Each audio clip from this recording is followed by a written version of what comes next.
നേരെ വെള്ളത്തിലേക്ക്, എന്നിട്ടും ഓടിപ്പോകുന്നു. ഇതിപ്പോ എങ്ങനെയാ എന്നാണോ ആലോചിക്കുന്നേ? അത് നമുക്ക് ഈ വാഹനം ഉണ്ടാക്കിയ ആളോട് തന്നെ ചോദിക്കാം. പെരുമ്പാവൂർ കാഞ്ഞൂർ സ്വദേശി ജെയിനാണ് ഈ വെള്ളത്തിലോടുന്ന വാഹനം നിർമ്മിച്ചിരിക്കുന്നത്. ചെറുപ്പം തൊട്ട് വണ്ടിയോട് അതിയായ ഇഷ്ടമാണ്. അതുകൊണ്ട് നമ്മൾ ചെറുപ്പം പോലെ ചെറിയ മിനിയേച്ചറുകൾ, അത് ലോറി, ചെറിയ ബസ്, JCB ഒക്കെ ഉണ്ടാക്കുമായിരുന്നു. പിന്നെ നമുക്ക് കുറച്ച് സാമ്പത്തികമായിട്ട് കാര്യങ്ങൾ നടക്കാത്തതുകൊണ്ട് തന്നെ പിന്നെ അത് വേണ്ടാന്ന് വെച്ചു. പിന്നെ നടന്നില്ല. കൊറോണ സമയത്ത് വീട്ടിലിരുന്നപ്പോഴാണ് ജെയിന് ആദ്യം ഈ ഐഡിയ മനസ്സിലേക്ക് വന്നത്.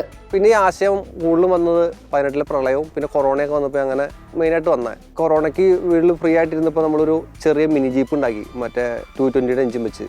അത് 4 വീൽ ഡ്രൈവ് ആയിരുന്നു. അത് അത്യാവശ്യം ഇതിൽ ഓടിച്ചുകൊണ്ടിരിക്കാൻ നടന്നു. പിന്നെ എനിക്കൊരു ആശയം വന്നു, എയർ മോട്ടോർ ഉണ്ടാക്കി. അത് ഓടിച്ചു കഴിഞ്ഞപ്പോൾ പിന്നെ എനിക്കൊരു ആശയം വന്ന് കരയിലും വെള്ളത്തിൽ ഓടിക്കുന്ന ഒരു വണ്ടി കിട്ടിയ ഓടിച്ച് ഉണ്ടാക്കാൻ ഭയങ്കര അതിയായ ആഗ്രഹം. അങ്ങനെ നമ്മൾ പലയിടത്തും ചോദിച്ചു. അപ്പോൾ എല്ലാവരും വ്യക്തമായ കാര്യങ്ങളൊന്നും പറഞ്ഞു തന്നില്ല. പിന്നെ നമ്മൾ ഒരു സ്ക്രാപ്പ് മിനി വാങ്ങി അതിൻ്റെ മാക്സിമം വെയിറ്റ് കുറച്ചു. പിന്നെ അടി മൊത്തം സ്റ്റീൽ ഷീറ്റാണ് തുരുമ്പ് പിടിക്കാതിരിക്കാൻ വേണ്ടി. പെയിൻറ്റിങ് നമ്മൾ പുറത്ത് ചെയ്തു. അങ്ങനെയൊക്കെ ചിലവുകൾ വന്നത് ഒരു 85 രൂപ റേഞ്ച് ചിലവായിട്ടുണ്ടാവും.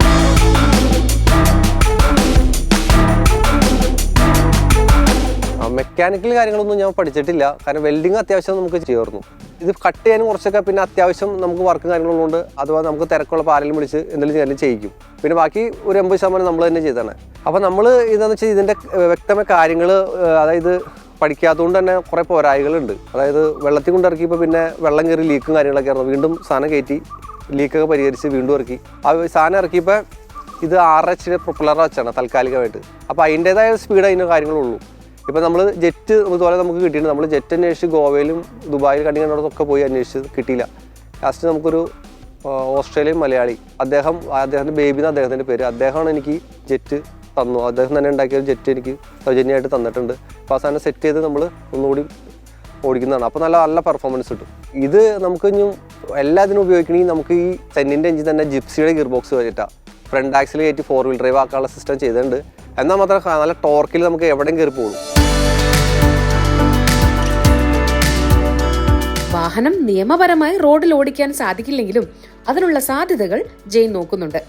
MVDയുടെ ഭാഗത്തുനിന്ന് പറയാൻ നേരം നമ്മൾ റോട്ടിക്കട ഓടിക്കല. നമ്മളിപ്പോൾ നമ്മുടെ സ്വന്തം പ്രോപ്പർട്ടിയിലാണ് നിലവിൽ ഓടിക്കണേ. പിന്നെ നമ്മൾ പുഴയിലേക്ക് പോയാൽ തന്നെ വണ്ടി കെട്ടി വലിച്ചു കൊണ്ടുപോകണേ. ഇത് നമ്മൾ വെറുതെ ഉണ്ടാക്കി ടെസ്റ്റ് ചെയ്യണമല്ലോ.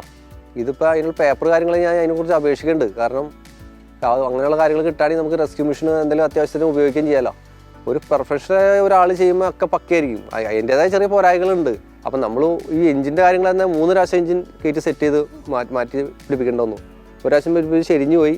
പിന്നെ അതിൻ്റെ വൈബ്രേഷൻ ഉണ്ടായി, ഫൗണ്ടേഷൻ്റെ പ്രശ്നം ഉണ്ടായി. ഇപ്പോൾ 3ാമത്തെ പ്രാവശ്യം ഇത് വലിയ കുഴപ്പമില്ലാണ്ടിരിക്കുന്നത്. അപ്പോൾ അങ്ങനെ ഒരു പോരായ്മയുണ്ട്. അറിയാവുന്നതും അറിയാത്തതും ചെയ്യുന്നതിൻ്റെ പോരായ്മകൾ ഇപ്പോഴും വണ്ടിയുമൊക്കെ കാണാം.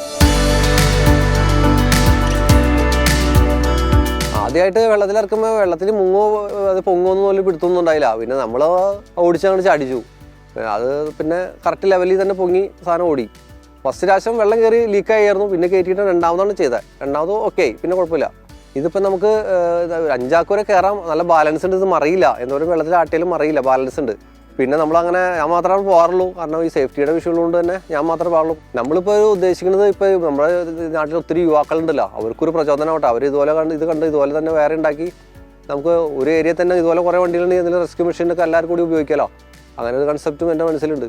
ഇതിന് വീല് ടില്ലറിൻ്റെ ഇട്ടാണ്. അതായത് നമ്മൾ ഈ ചെളിയിലൊക്കെ കയറി പിടിച്ച് കയറാൻ വേണ്ടിയിട്ട് ടില്ലറിൻ്റെ ടയർ ഇട്ടാണ്. പിന്നെ ഇതിൻ്റെ ആക്സിൽ ഒമിനിയുടെ ആക്സിൽ തന്നെയാണ്. അതിനകത്തേക്ക് ഡ്രൈവ് കൊടുത്തേണമെന്നുള്ളൂ. എൻജിൻ വന്നത് നമ്മൾ സെന്നിൻ്റെ 65 HP എഞ്ചിനാണ്, 4 സിലിണ്ടർ. 65 HP എഞ്ചിൻ കൊടുത്തതെന്ന് വെച്ച് കഴിഞ്ഞാൽ ശരിക്കും ഇതിന് കൊടുത്തതാണ് 6H പ്രൊപ്പലറാണ്. അത് മാറ്റി ജെറ്റ് വെച്ച് കഴിയുമ്പോൾ നമുക്ക് ആ പെർഫോമൻസ് കിട്ടും. നിലവിൽ നമുക്ക് ഇതിൻ്റെ സീറ്റ് ഒമിനിയുടെ സീറ്റ് കൊണ്ടുവച്ചു. അപ്പോൾ ഞാനത് തൂക്കി നോക്കിയപ്പോൾ ഒരു സീറ്റ് 17 കിലോ ഉണ്ടായി. അത് കുറയ്ക്കാൻ വേണ്ടി പ്ലാസ്റ്റിക്കിൻ്റെ കാരണം നമ്മൾ ക്രിക്കറ്റ് സ്റ്റേഡിയത്തിലൊക്കെ അങ്ങനെ സീറ്റാണ് വെച്ചാൽ അത് വെറും 3 കിലോ ഉള്ളൂ. അപ്പോൾ നമുക്ക് അത്ര കിലോ അവിടെ ഫ്രണ്ടിൽ തന്നെ കുറഞ്ഞു. നമ്മൾ മാക്സിമം നമ്മൾ വെയിറ്റ് കുറയ്ക്കണം, എന്നാലാണ് ആ വെള്ളത്തിൽ ആ പെർഫോമൻസ് കിട്ടും.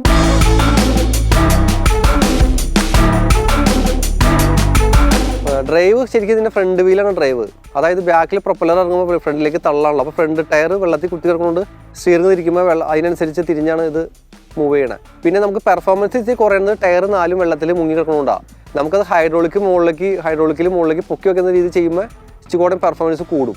കരയിൽ ഓടുമ്പോൾ നമ്മൾ സ്റ്റിയറിംഗ് പോലെ തന്നെ ഡ്രൈവ്, അതുപോലെ തന്നെ വെള്ളത്തിൽ ഓടുമ്പോഴും ആ സ്റ്റിയറിംഗ് തന്നെയാണ് ഡ്രൈവ് മറ്റേ കൺട്രോൾ തന്നെ. കാരണം എന്ന് വെച്ച് കഴിഞ്ഞാൽ വെള്ളത്തിലോട് ബാക്കിലെ പ്രൊപ്പലർ വെള്ളത്തിലെ തള്ളുമ്പോൾ ഫ്രണ്ട് വീല് വെള്ളത്തിൽ മുങ്ങി കിടക്കാണല്ലോ. അപ്പോൾ സ്റ്റിയറിംഗ് തിരിക്കുമ്പോൾ അതിൻ്റെ ഡയറക്ഷൻ അനുസരിച്ചാണ് ഇത് മുന്നോട്ട് പോകുന്നത്. ജെറ്റ് എന്താണെന്ന് നമ്മൾ പലപ്പോഴും പറഞ്ഞപ്പോൾ ആർക്കും അത് വ്യക്തമായിട്ട് മനസ്സിലായില്ല. ഇതാണ് വാട്ടർ ജെറ്റ് എന്ന് പറഞ്ഞ സംഭവം. ഇതിൻ്റെ പരിപാടി എന്ന് വെച്ചാൽ നമ്മൾ ഇവിടെ എഞ്ചിനീന് നമ്മൾ കണക്ട് ചെയ്യും ഇവിടെ. അപ്പോൾ ഹൈ ആർപിഎത്തിൽ കറങ്ങുമ്പോൾ ഇതിനുള്ളൊരു ഇമ്പലർ ഉണ്ട്. ഇതിൻ്റെ ഇമ്പലർ കറങ്ങാണ് ഇതിൻ്റെ ഉള്ളിൽ കിടന്നത്. അപ്പോൾ ഈ വെള്ളം ഇതിൽ വലിക്കും. ഇതിൻ്റെ മൗത്ത് ഇങ്ങനെ വയ്ക്കും. അപ്പോൾ വെള്ളം ഇതിൽ വലിച്ചിട്ട് ഈ ഇമ്പലർ ഹൈ ഫോഴ്സിൽ ബാക്കി കൂടെ തള്ളും. അപ്പോൾ ഇതിൽ തന്നെ ഇതിൻ്റെ ഉള്ളിൽ വെള്ളം കറങ്ങി വരാനുള്ളൊരു മെക്കാനിസം ഉണ്ട്. അപ്പോൾ ഈ വെള്ളം കറങ്ങിയിട്ട് ഇത് നേരെ ഇതിൽ തള്ളും. അപ്പോൾ ഇതിൽ ഇത്ര മൗത്തിൽ കൂടെ വന്ന വെള്ളം ഇതിൽ ഇത്ര ചെറുതിലേക്ക് തള്ളുമ്പോൾ ഹൈ ഫോഴ്സ് ആയിരിക്കും. ആ ഫോഴ്സ് വെള്ളത്തിലേക്ക് തള്ളുമ്പോൾ നല്ല ഫോഴ്സിൽ ഇത് ഫ്രണ്ടിലേക്ക് പോകും. അതാണ് ഇതിൻ്റെ സംഭവം. കൃത്യമായ രീതിയിൽ ഈ വാട്ടർ കാറിനെ നമുക്ക് ഉപയോഗിക്കാൻ കഴിഞ്ഞാൽ ഒരുപക്ഷെ പല രക്ഷാദൗത്യങ്ങൾക്കും സഹായമായേക്കാം.